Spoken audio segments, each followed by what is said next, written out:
Good afternoon and welcome to MZ Webinars. Thank you so much for joining us. We're really excited about the webinar today. We've got Andy Durman, who is the Managing Director for MZ UK, with us doing the presentation. We're going to be discussing the new report that we launched earlier in the month, which was the British Talent Attraction Index. So we're really excited about this. And I think Andy's going to delve in a little bit deeper and give us a little bit more explanation of what's going on. If you have any questions at any point, please remember to put them in the questions box at the bottom of your control panel, and we'll get to those at the end of the presentation. So without any further ado, I will hand over to Andy. Good afternoon, Andy. Hi, Debbie. Thank you very much. Can you hear me okay? Brilliant. Thank you. Yeah, great. Good stuff. Okay, well, thank you very much. Thanks for joining us today. I'm speaking to you from MZ UK headquarters in slightly overcast Basingstoke. Welcome to today's webinar. Thanks for joining us. As Debbie mentioned, the goal of today's session really is to tell you a little bit more of the background behind the work that we've done and the report we've recently launched. So I want to just give you a bit of the science behind the analysis and dig into some of the key findings as we go. I'm pleased to say that actually, in addition to myself, I have Duncan Brown, who is the architect of this study with me, and he'll be delving into the science behind it because he's the clever one out of us. But hi, Duncan. So we will just quickly go through a quick intro to MZ if you're new to us. Want to give you some background on the methodology behind the index that we've built here. And as I say, wanted to dig into just some of the interesting findings that we've picked out, and particularly thinking about some of those at the winning end. And as with any good school report, where there are winners, there are must-do-betters. So we'll maybe lift the lid on some of the areas that are facing some challenge as we see it. And critically want to really start to think about what this actually means. So it's interesting information, but how might I use it, or more importantly, how might you use it going forward? So to start with, quick intro to MZ if you are new to us. If so, welcome. If you're not, you'll know we do a number of webinars, and hopefully you are enjoying the series and finding them helpful. In terms of what we do here at MZ, we're driven ultimately by helping organizations and ultimately individuals make more informed choices and better choices as they pertain to the labor market. And we do this by building and bringing to you and your customers good, localized, detailed labor market intelligence to feed into a whole range of decisions, key decisions that relate to the economy. We're supporting a number of key target audiences, primarily those that you can see on the screen there, working across further and higher education. A lot of that's about alignment of skills, skills portfolios and skills offers to meet emergent and local demand, but also thinking about how that information can help individuals seek productive careers.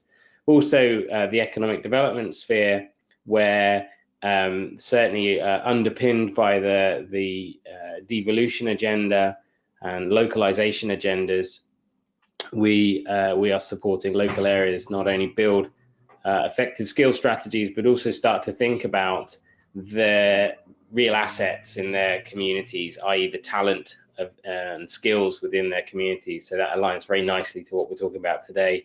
And the flip side of all of that is the work we do in the employment space, working with staffing companies and corporates, organizations who are seeking talent and want to understand where the key talent pools are that can help them grow and succeed. So data, labor market information is playing a key role that sits beneath all of that.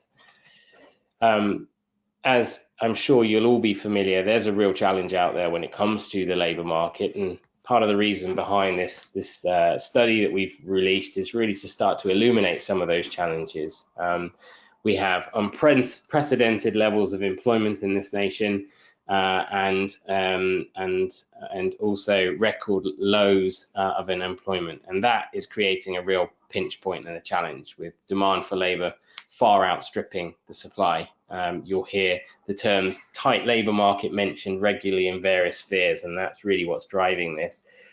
The great challenge, of course, is that that is being multiplied by significant change and uncertainty within the labour market, not just here in the UK, but globally. If we think about what Brexit may or may not mean, who knows, and particularly thinking about rapid change within the labour market, technology, demand, etc. So a real challenge, and for us, that's a real driver to why we do what we do, not just here in the UK, but globally, to really illuminate and understand all of that and chart a path through to seeking success. So as we zero in on the methodology of the study that we've released, the critical factor we want to put across here is that it's not just a national challenge. Yes, it is a national challenge. It's a significant national challenge, but it does vary greatly on a location by location basis. And so a big part of what we wanted to do with this study was illuminate how the variability right across our nation and how those challenges vary greatly, but more importantly, where the opportunities lie across different labour markets. So introducing the talent attraction scorecard. So hopefully those on the webinar have accessed the report and had a chance to thumb through it. If not, I've got some links for you where you'll be able to access that information. But we wanted, as I say, to really start to break down the challenge into building blocks of local areas. It's our firm view that real change happens at that local level, and so we need to illuminate that local level. We want to really highlight and flag up which areas are doing very well currently and seeing great growth and opportunity. And of course, the flip side of that is also understanding where the challenge lay. But as well as identification, we wanted to dig a bit deeper into the whys and wherefores and really start to think about what it is that we're learning from the data that can help local area decision making and ultimately inspire locally focused interventions. As I say, it's our view that real change happens on the ground in the localities. We don't have an amorphous blob that is the economy. We have hundreds and hundreds of local area economies working together in isolation. And so we need to really get down to those building blocks.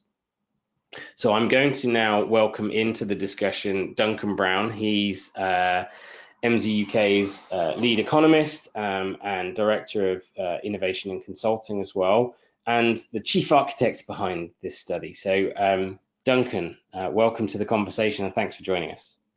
That's right, Andy.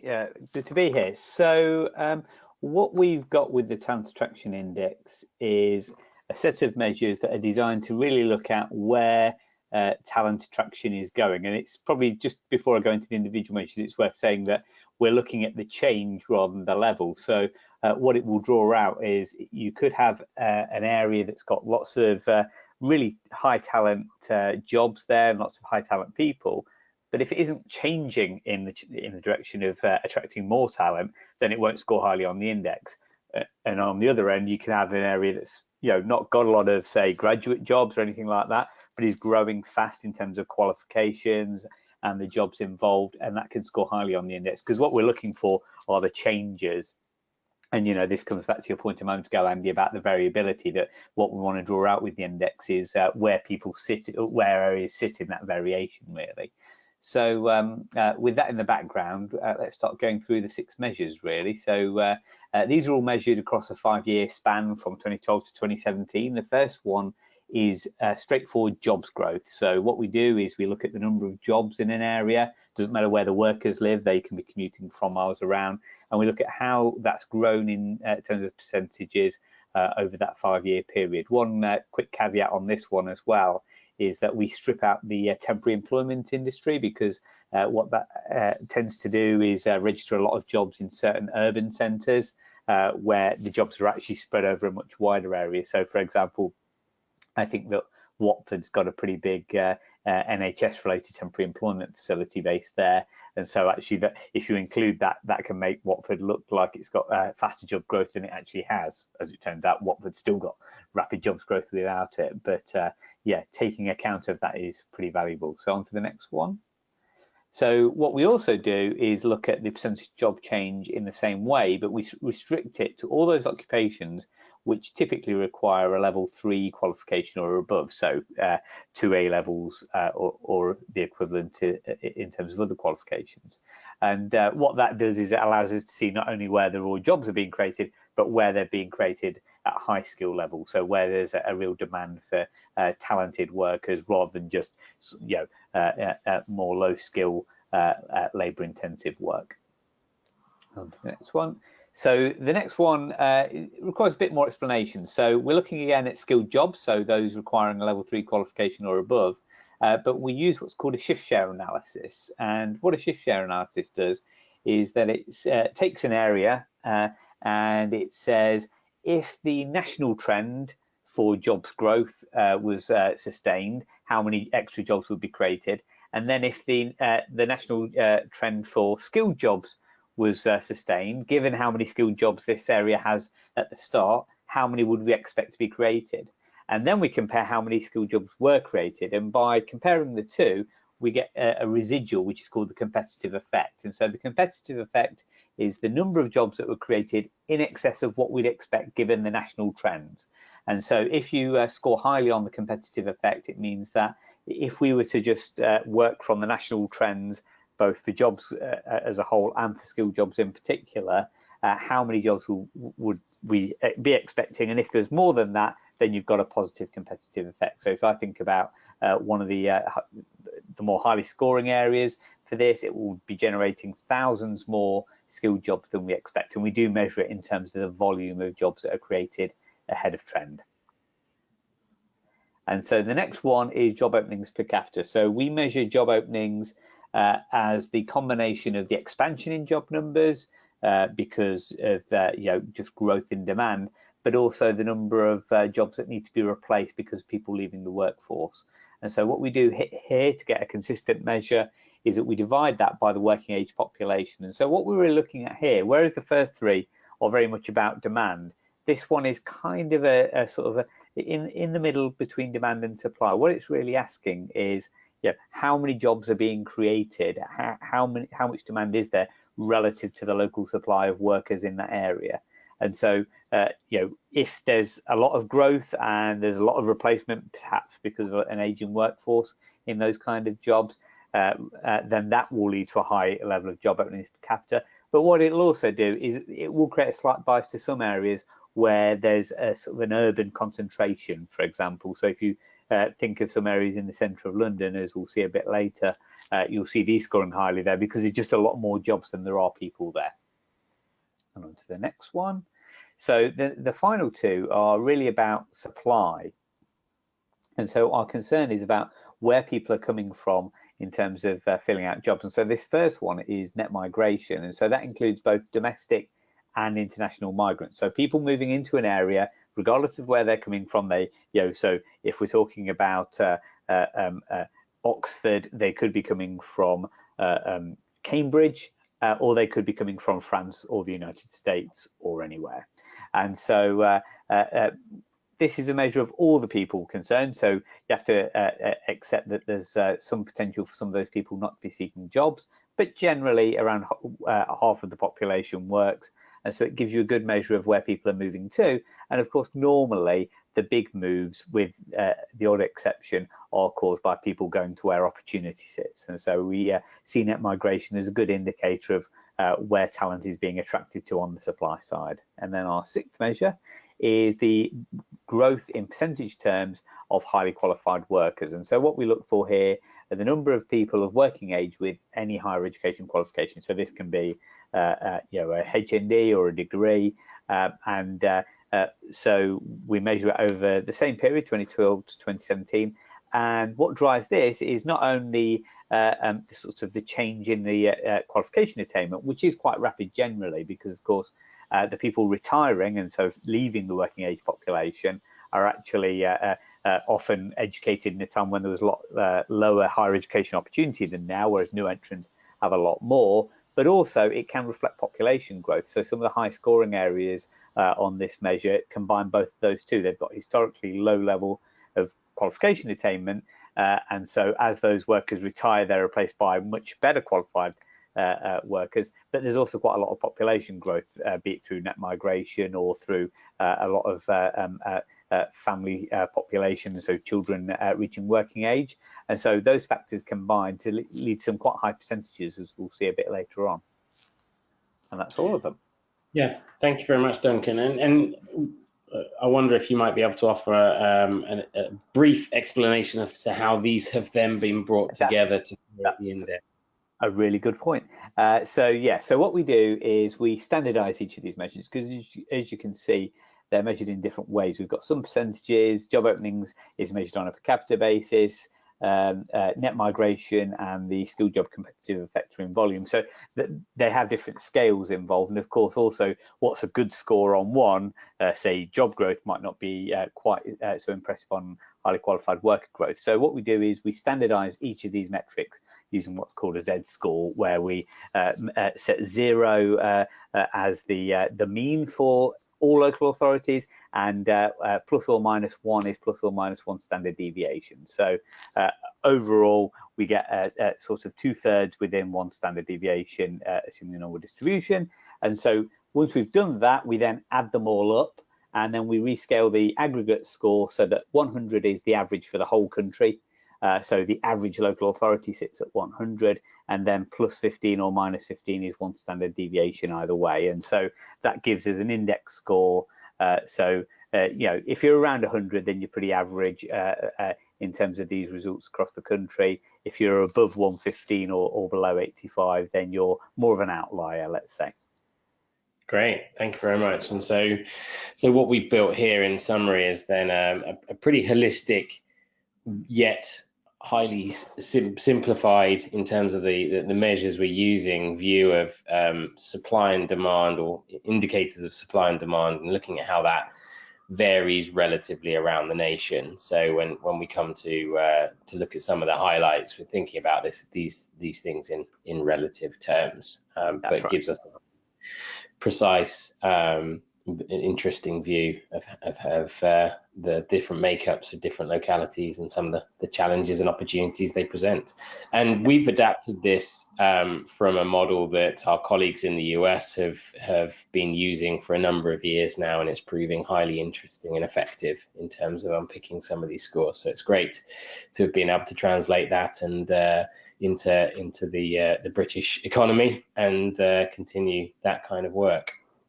So now that thank you, Duncan. Now that we've heard what it is, let's have a look at some of the findings. And I would very much welcome your thoughts on this, Duncan, as we go through. Any highlights for you as you've pored over the data in great detail. So what we can see on the screen here is looking at that overall score, and probably not a massive surprise to any in that first ranking, with the City of London coming out so high up on the scoring. It is quite a different economy to most other local areas. But I think what's really interesting is what lays behind it. And I must admit, when we first started looking at some of these stats, it did certainly highlight some really interesting areas that I wouldn't necessarily have assumed. And herein lies the great value of having tangible data upon which to base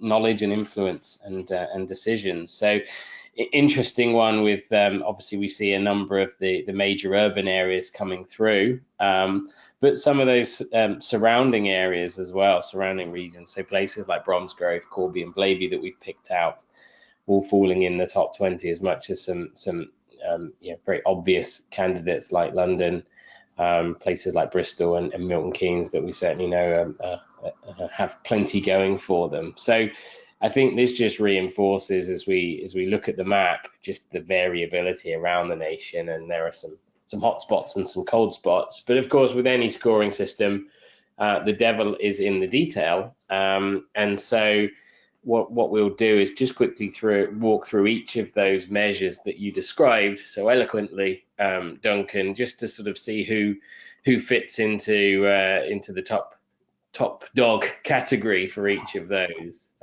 in detail. Because what you'll find is that more often than not, it's certain factors over others that are influencing where people end up on that top score. A good mix there.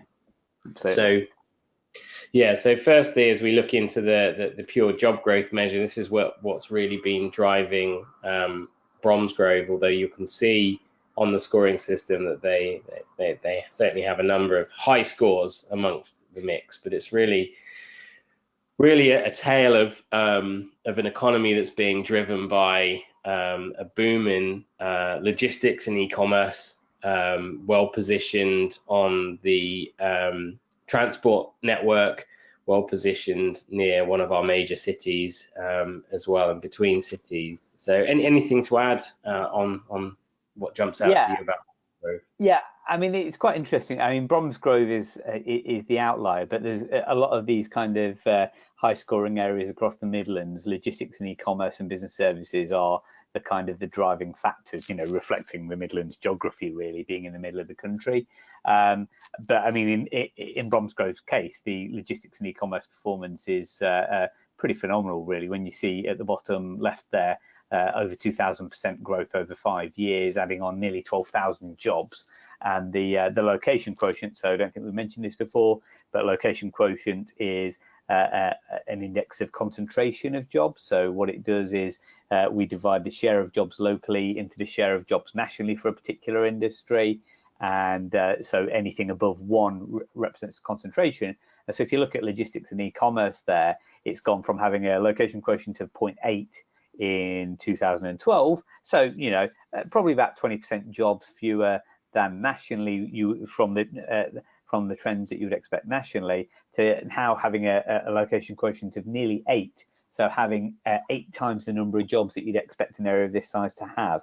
So that's a pretty massive move. And business services, even on its own, is a really quite chunky move there, adding on more than 4,000 jobs, or 500% growth. So yeah, it's quite interesting, with the sort of the location quite near to the M5, I guess it is. I think I'm right on that one. The geography around there probably better than I do, but yeah, that it's quite there's a business park, I can't remember the village nearby, but that where a lot of these jobs seem to be clocking up when you look into the data. So yeah, it's very impressive. It's worth noting that the sort of the skilled jobs growth and the skilled job competitive effect are both really high scoring as well, which all tells a story about how it's very much a demand side story in Bromsgrove, really. Interesting. So looking more at that skilled job growth, we've picked out Watford as the big winner there. So and what we're finding is it's very much driven by professional services, creative and commercial services. So quite a tale of not just sustained job growth, but growth around some quite niche core clusters, I suppose. The big theme with Watford is the success of the Warner Brothers studio and Harry Potter driving forward great growth. And there is a wider business services, professional services element that's building probably out of that cluster, but its proximity to London, I imagine, is very helpful too. Yeah, absolutely. I mean, you get a few head offices down there, and it's quite a convenient place to be compared to being in London. It's got great transport links again, both into London and outside of it, given its proximity to the M1 and the M25. So yeah, it's a pretty helpful place to be. And what's interesting is the mix there, because obviously the fastest growing in terms of percentages is creative, but actually creative isn't a big employer anywhere really in the country, because it's very niche area. So you see that it's grown 161%, but that's only adding 900 jobs. But then you look at professional services and commercial services, not growing quite as fast, but generating thousands and thousands of new jobs, especially commercial services, nearly 20,000 jobs there, which was already big before and is big now. And if we look on the right-hand side, we look at the highest skilled growth jobs, and they're things like advertising and taxation experts, but also things like aircon and refrigeration engineers and accountants as well. So there's a good mix there, but including some very high skilled ones too. And what this reinforces to me, if you look at the commercial services and the location quotient already starting at a high base, but only getting bigger. So really a region that's playing to strengths by the look of it, and solidifying its position as a market leader in that cluster. Yeah, absolutely. I mean, creative stands out there as the one where they've made a leap from being, having low concentration to having a concentration, where professional services and commercial services, they're both built on strengths, as you say. Yeah, cool. So moving on to skilled job, the competitive effect. Probably no surprises here. City of London really jumping out as we continue to see massive growth right across the city, but concentrated right in the middle of the city. With business services, digital professional services. They're probably unsurprising thinking about the sorts of roles that are driving this forward. But tech definitely still a massive thing for central London. Yeah, absolutely. I mean, the City of London is pretty unique because, as the description says there, it's kind of got a population in the around the 5,000 to 10,000 mark, and it's got nearly 500,000 jobs there. So it just has quite an extraordinary imbalance between the resident and the workplace population. And that's why although it has had this skilled job competitive effect, it's so massive at 53,000 jobs created in excess of what we'd expect given the national trends for skilled jobs.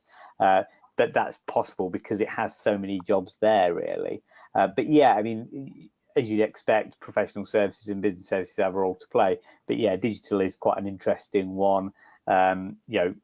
The sort of, as you can see from the specific jobs driving it there, you've got things like IT and telecoms professionals, and you've got programmers and software development professionals in there. And then you've got this wider range of kind of high-end professional commercial workforce growth in marketing and sales, management consultants, and business development as well. So, these are all the kind of jobs that, every area in the country would quite happily see rapid growth in, but the City of London seems to grow them at breakneck speed over the past few years. But of course, this presents a great challenge in terms of the need for importing labour, commuters, and the pressures that it puts on infrastructure and individuals and their lives. Absolutely. Yeah, I mean, and that's why investments like Crossrail become so important to try and move that sheer volume of people. Because, of course, although the City of London is the kind of the outlier for this, with its kind of really, exaggerated in different, variance between its resident and workplace population, it's the outlier amongst a family of outliers with Westminster and other areas around it, where there are just so many more jobs and residents, and as you say, they all have to come from somewhere, and that has its own implications with it. Indeed.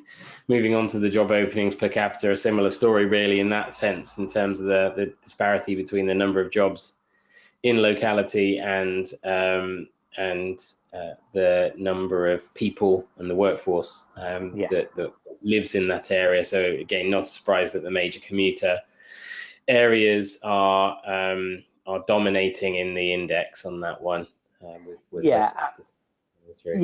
Absolutely. I mean, it should be said that the actual winner on the job openings per capita is actually the City of London, which has something like 9 or 10 job openings per capita, which means that every resident can have 9 or 10 new jobs a year if they so choose, which shows you how much pressure there is there. Westminster is a bit more balanced, but it's still quite a ridiculous number at 31% because there is just that concentration of jobs there.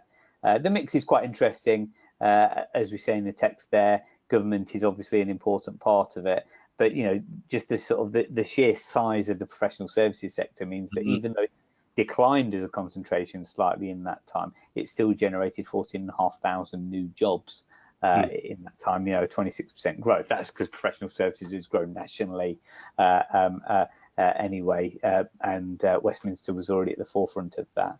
I mean, if you look at the metrics at the top, you'll see that skilled job competitive effect is actually a negative for Westminster because it has so many skilled jobs that the sort of the creation of them here has been a bit slower than nationally, and so the actual number is a negative. So yeah, it just goes to show the sort of the concentration that's long existed there, really.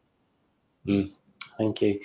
So now moving on to more of the supply side and thinking about the population and the workforce in particular. Interesting winner here in Coventry. People are being sent to Coventry by the sounds of it, or sending themselves to Coventry maybe. Yeah, we hope that they're sending themselves there. Yes, absolutely. So yeah, this was quite a surprise really, but it's quite a consistent pattern as well, that there's quite a lot of migration into Coventry. This reflects combination of job opportunities and housing opportunities, but I mean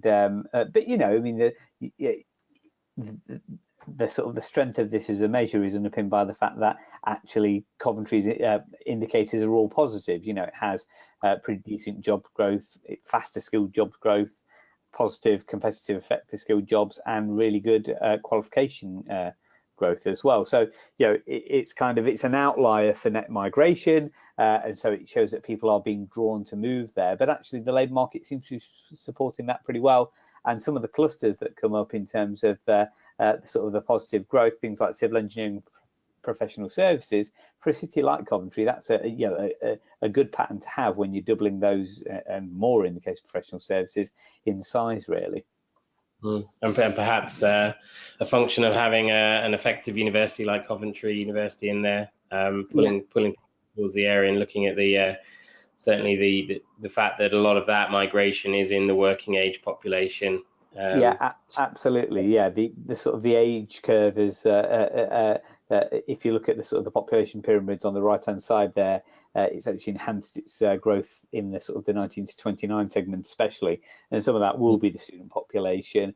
But of course, insofar as some of those students stay and make an attachment to the area, then that gives a sort of a good workforce prospect. Great, no, interesting. And then on to the final category, and stand up Corby.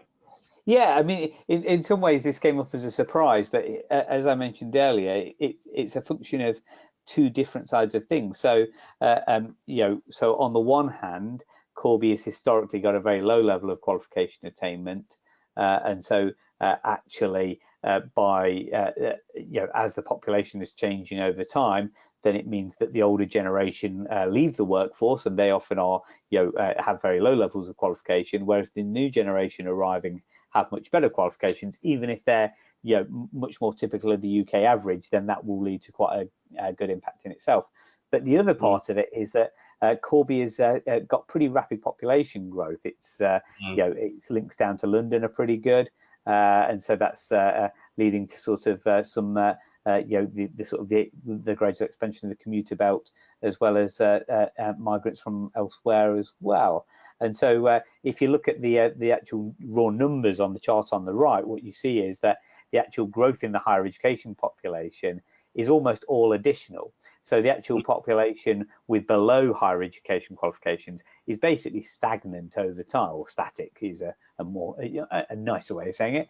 And so actually, there's this decline in the no or low qualifications, which is in itself a positive. But this sort of the any higher education, so it can be a HND or a degree, is actually just pretty much made up by population growth, really. And so you can see how important population growth has been to just generating, which is what is a pretty dramatic improvement. It's over this 5-year period, it's a 66% improvement in the number of workers in the Corby area with a higher education level qualification. Interesting. And I suppose that commuting dimension, having been over in that neck of the woods a few times, obviously plenty of land being made available for housing, and we hear a lot about housing pressures. Herein lies a great example of where getting that sorted can really boost a region. But the great challenge is then losing that talent as they commute down to London, for example. So this presents a great opportunity for perhaps businesses to tap into that local population and provide a viable alternative to a talented workforce that may not necessarily be currently working where it lives.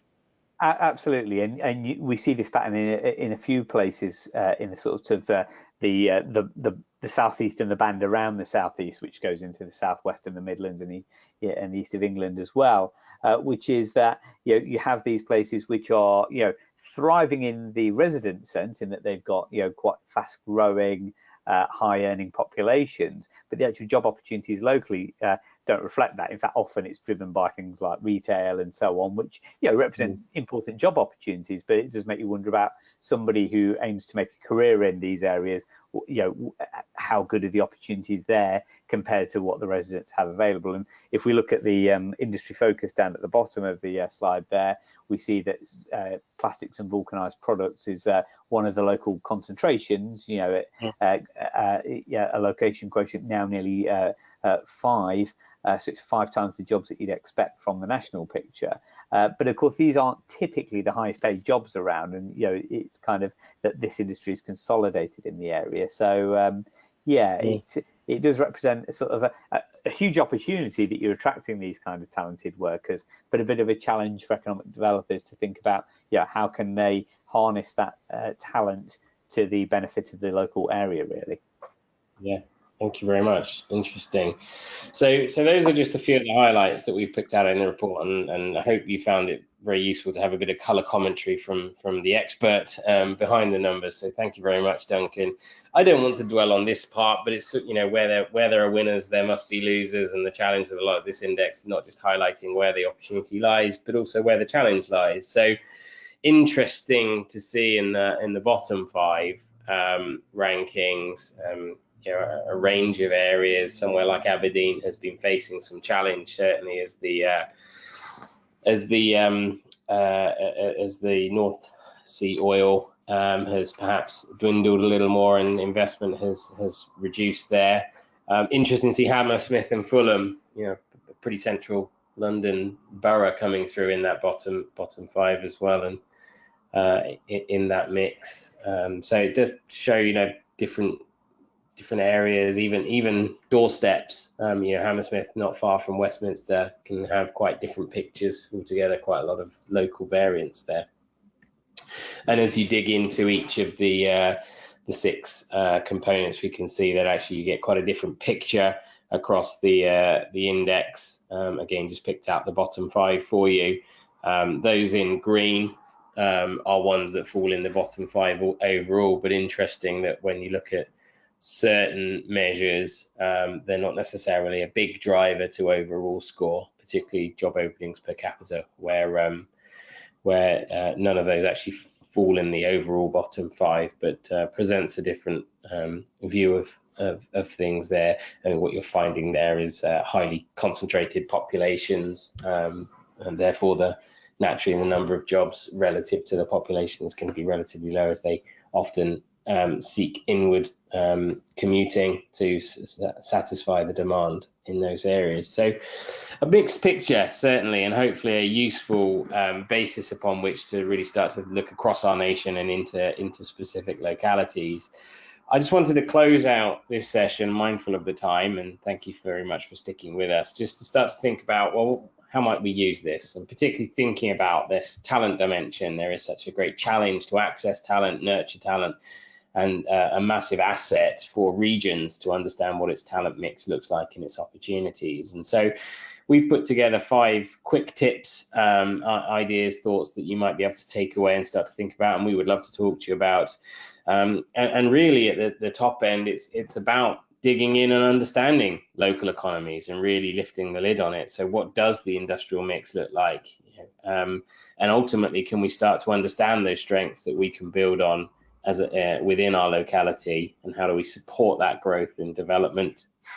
But not just think about what industry is driving our economy, but how that translates ultimately into the workforce needs, the sorts of employment and skills. Because you might find actually a lot of those skills are already in your labour market. They're just locked up in stagnant industries, perhaps. There's industries that are declining. So how do we encourage our workforce into the right areas, or how do we identify the skills gaps that we need to plug, and ultimately start to think about how education, economic development, and employers can really start to come together around this evidence base and ultimately help us really understand what makes our area great and how we can push that forward. What we can see is there's different dimensions, different ways of describing opportunity and challenge. And as I say, we really want to empower you guys across our key sectors to really think about how you use this for your own purposes, but ultimately how that kind of insight and data can be used to bring these communities together, because solving these great challenges and enhancing those opportunities will come through education and skills development, connecting with economic development, and ultimately with employment. And place is the connecting factor amongst a lot of that. So if you want to find out a bit more, I'd encourage you, if you haven't already done so, to head to our talent attraction scorecard page, which is on the screen now. You will be able to access the overall report, but also there is a link you can click, fill in your details, and we will send you a one-page infographic for your chosen area, so you can really dig into the specifics of your local area. And of course, we'd love to hear your thoughts, and if you've got any questions around that or any further insights we can provide. We'll be also digging into this from an economic developer's perspective on the 8th of May. So be sure to join my colleague Will Cookson for his webinar, where he'll be really trying to unlock and unpick the very specific elements of this intelligence from an economic development perspective, building on this session. And I'd also like to point you towards our conference that's coming up in May, 15th, 16th of May. We have a few places still remaining, but as I mentioned at the beginning, we are very much, our mission is all about helping to join these dots up, use data to really drive local specific interventions, and really excited by the conference we have coming up and the speakers we have. You can see them on the page there, really exploring it and thinking about what's shaping ultimately tomorrow's workforce and how we meet that challenge. We also have a number of workshop breakouts from customers who are acting upon these challenges and utilizing data like ours to alongside other interventions to really shape place and maximize opportunity as our economy changes rapidly there. So I'd encourage you to come to our website and sign up for that if you haven't done so already. Now, I believe, Debbie, now that we've got to the end of the presentation and session, there may be some questions. Have there any questions come out at all? Yes, we have one question. First of all, thank you for that presentation. That was really good. The question is, are you able to identify from the data those higher quals gained through apprenticeships?